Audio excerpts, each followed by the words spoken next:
Coming up, another deadly shooting in Baton Rouge. One neighbor tells us about the chaotic scene she witnessed moments after shots rang out. Plus, Homer Plessy is on the road to a pardon 130 years after his arrest for violating segregation laws in New Orleans. You're watching NBC Local 33 News at 10. Well, good Friday evening, and thank you for joining us for NBC Local 33 News at 10. I'm Jonah Gilmore. One person is dead and two others injured after a late afternoon shooting near Glen Oaks High School. Our Anam Siddiqui joins us in studio. Anam, what more can you tell us?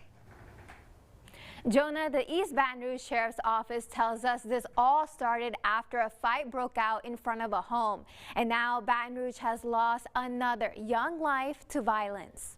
Friday afternoon, the East Baton Rouge Sheriff's Office responded to a shooting on Avocado Drive, just a block away from Glen Oaks High School. Police say they were called out after a fight broke out at a home just before 3 o'clock. It's a very nice neighborhood and a lot of really good people here, and I'm sure that they're very disappointed and shocked that this is going on. So it shows it can happen anywhere. One of those shocked neighbors is Deborah Simon. The gunshots went off.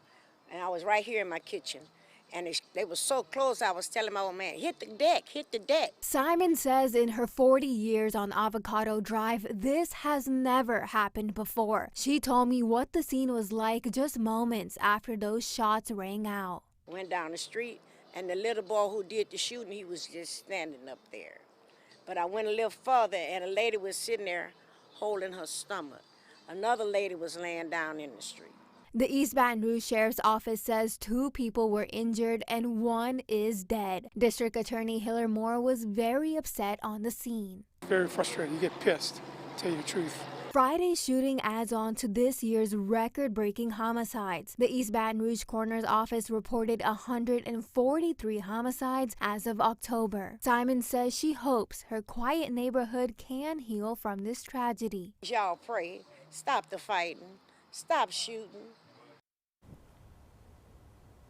We still don't know the names or the ages of the victims or if anyone has been taken into custody. We have calls out to EBRSO and are still waiting to hear back. Reporting live in studio, Anam Siddiqui, NBC Local 33 News. Thank you, Anam. Of course, we'll post those updates on our website and free BR Proud News app.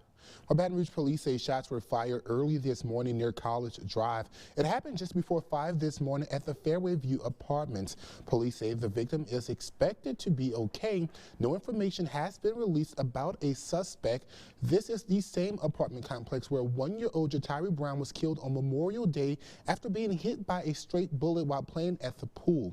A witness on scene says she came outside when she heard gunshots and saw a group of people running from the scene.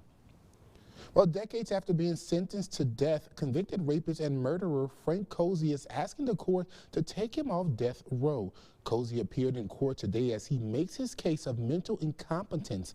Ariel Salk has the latest. Today is a continuation for a bench trial for Frank Cozy. Cozy is on death row for the gruesome rape and murder of a 12-year-old girl in 1990. Cozy's representation is attempting to remove him from death row, claiming he was mentally incompetent at the time of the crime. Experts and witnesses take turns testifying, breaking down what is considered mental incompetence in Louisiana, while old friends are asked to recall memories if Cozy played golf or could read. This battle has been going on for years, and Cozy's representation indicated that there is no end in sight.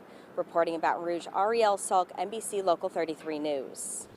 In what many are calling justice long overdue, Homer Plessy is a step closer toward being pardoned for challenging segregation law in New Orleans nearly 130 years ago. Ivania Joseph has the details. There are small things that we can all do every day to atone for the sins of the past that we had nothing to do with. 125 years later, Homer Plessy could finally have his name cleared. There is no doubt that that he was guilty of that act on that date, but there's equally no doubt that such an act should have never been a crime in this country. His crime? Refusing to sit in the colored car section of a train in 1892 in New Orleans. A year later, Plessy pleaded guilty to violating the Separate Car Act. He was fined $25. The Supreme Court's infamous Plessy decision gave a green light to the enactment of a slew of laws by southern states that created a Jim Crow regime. A decision that would make the separate but equal doctrine constitutional. Decades later, before descendants of Plessy and Judge John Howard Ferguson, the judge that presided over the case, Plessy was posthumously pardoned. I'm extremely proud to carry the surname of Plessy. We come together in the true spirit of reconciliation. Plessy died convicted of the same act Rosa Parks would take over 60 years later. I once met Rosa Parks, and as I kneeled before her to thank her for all her hard work, she said to me, "Get up, boy, your name is Plessy. You got work to do." The pardon now awaits final approval from Governor John Bel Edwards. We reached out to his office and we're told he is traveling but looks forward to receiving the recommendation of the board upon his return. We'll certainly bring you those updates when Governor Edwards makes a final decision.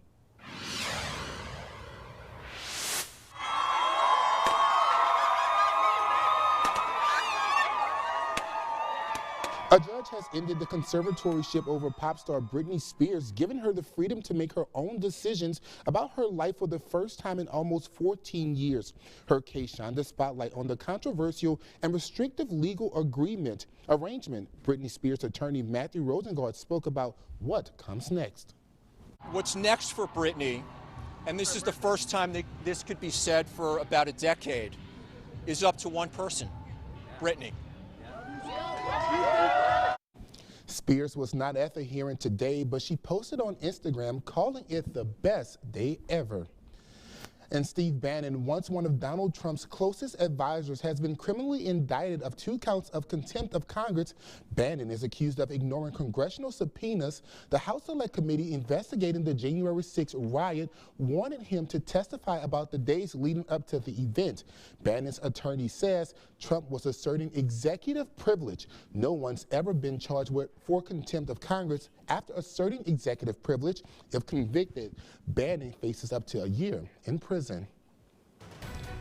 And in your local election headquarters, Election Day is tomorrow. Polls are open from 7 a.m. until 8 p.m. The state has 4 constitutional amendments on the ballots, and East Baton Rouge has a handful of local judicial races. The Secretary of State's office is expecting about 15% voter turnout.